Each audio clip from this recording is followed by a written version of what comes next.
Although George R.R. Martin has yet to write for House of the Dragon, the Song of Ice and Fire author is responsible for 4 great episodes of Game of Thrones.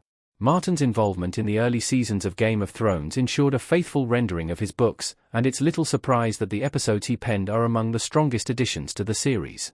Not all of them cover major incidents or battles, but each of Martin's episodes masterfully captures the heart of his story and the complexity of his characters. The 4 episodes Martin wrote are divided among the first 4 seasons of Game of Thrones, with the author penning 1 installment per outing. Some aren't the episodes you'd expect him to tackle, as they're not the biggest of their respective seasons. Others, like The Lion and the Rose and Blackwater, cover major events and benefit from Martin's hand. They all demonstrate the strengths of having the original creator on board, but a couple are more memorable than the others.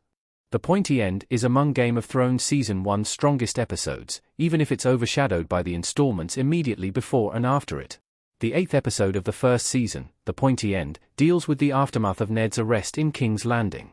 It opens with the brutal massacre of House Stark's entourage, and it sees the rest of the Stark family responding to the Lannisters' accusations of treason.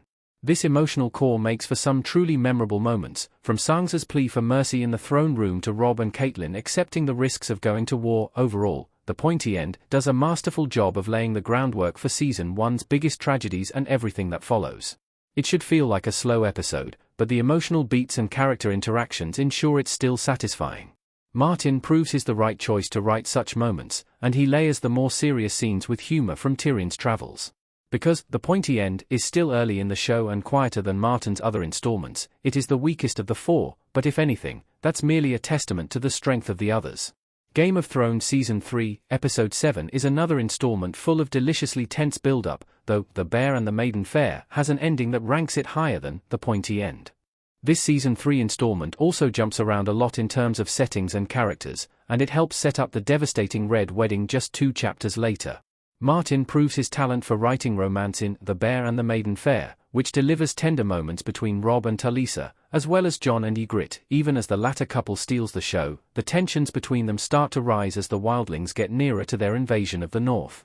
Things are also taut between Daenerys and Razdal Moiraz, the slave master she meets within Yunkai.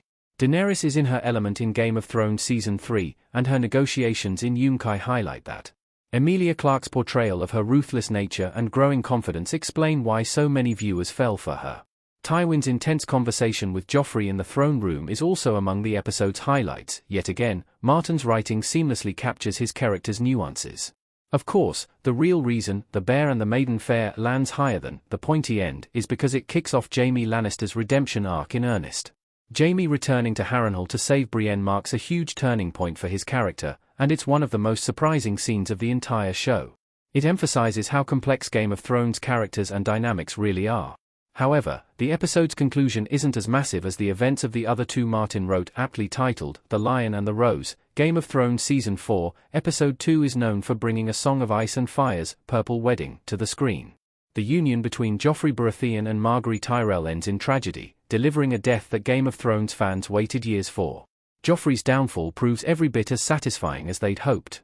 However, it also manages to convey how devastating it is for Cersei and Jaime, and even evokes the smallest bit of sympathy over the brutal nature of Joffrey's end. That's an impressive balancing act, and it's accomplished through talented performances and Martin's writing.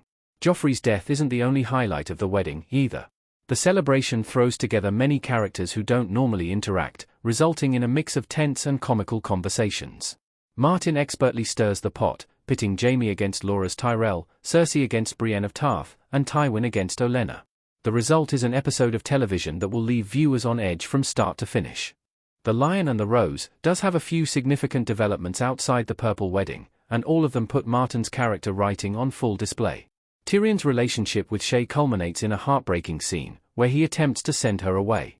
Meanwhile, Shireen bravely questions Melisandre's actions, we see more visions from Bran, and the Bolton family dynamic becomes clearer. Each of these subplots is gripping in its own right, and the only one of GRM's episodes to top The Lion and the Rose is the one that blends such interactions with a big action sequence.